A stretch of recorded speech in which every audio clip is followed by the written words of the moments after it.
Hello and welcome to Read Us a Story. What shall we read today? How about Hansel and Gretel?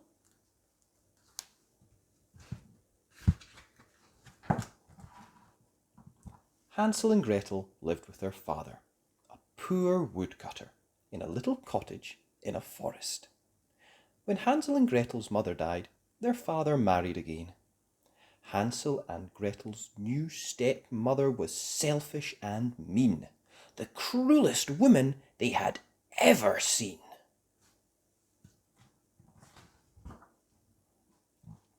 One night, when the children were in bed, Hansel and Gretel's stepmother said, "Husband, we only have food for one more day. We must send Hansel and Gretel away, otherwise we will all starve."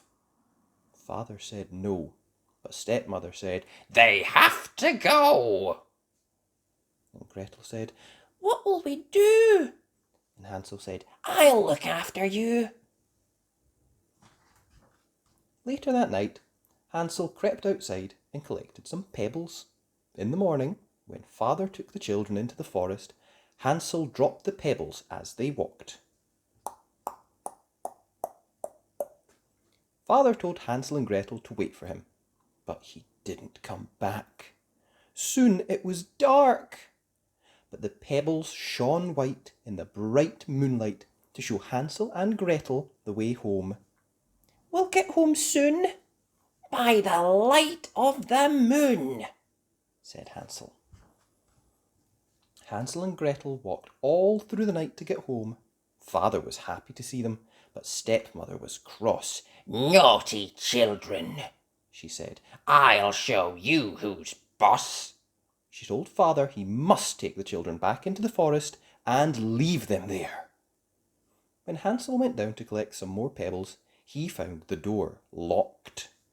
"Oh no," he said. The next morning, Father took Hansel and Gretel deep into the forest. He gave them bread to munch for their lunch, and Hansel used some of it to make a trail of crumbs. "Tweet, tweet, tweet.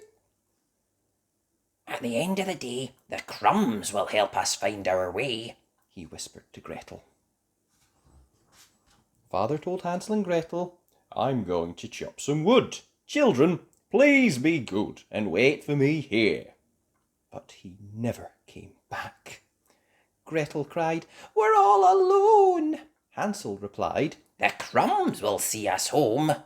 But the crumbs were gone. "The birds ate them. What will we do?" "I'll look after you," said Hansel. By the morning, Hansel and Gretel's tummies were rumbling and grumbling with hunger. Suddenly, just ahead, they saw a house made of gingerbread. "A house made of sweets," said Hansel. "All we can eat," said Gretel. An old woman poked out her head. "Come inside, my dears," she said. "This way, children." But the old woman was a witch. She locked Hansel up and gave Gretel a mop. "Do the housework," she said. Every day the witch told Gretel, "Cook your brother some tasty food. When he's nice and fat, he'll taste good, and I will eat him. I like to eat little boys." Every morning the witch told Hansel, "Hold out your fingers so I can feel if you're fat enough to make a meal." However, Hansel knew the witch couldn't see. Her eyes were sore and red, so he tricked her and held out a bone instead. Not fat enough yet." One day, the witch couldn't wait any longer. "I'm going to cook and eat Hansel," she said. "Gretel, light the oven now." And Gretel replied, "But I don't know how." The nasty witch cried, "Just crawl inside. Look, I'll show you how to do it right." And Gretel pushed the witch in and shut the door tight. Gretel unlocked the cage. She and Hansel could go. "Here's the keys. I'm free," said Hansel. But first they went round the cottage looking high and low. They opened the door and, oh, what a sight! They found piles of jewels all sparkling and bright. Hansel and Gretel soon found their way home, where their father was waiting all alone. "I'm so glad you're back. Your stepmother has gone," he said, hugging them tight. "From now on, everything will be all right." With the witch's jewels, they would never be poor again, and they all lived happily ever after. The end. And that was Hansel and Gretel. I hope you enjoyed that.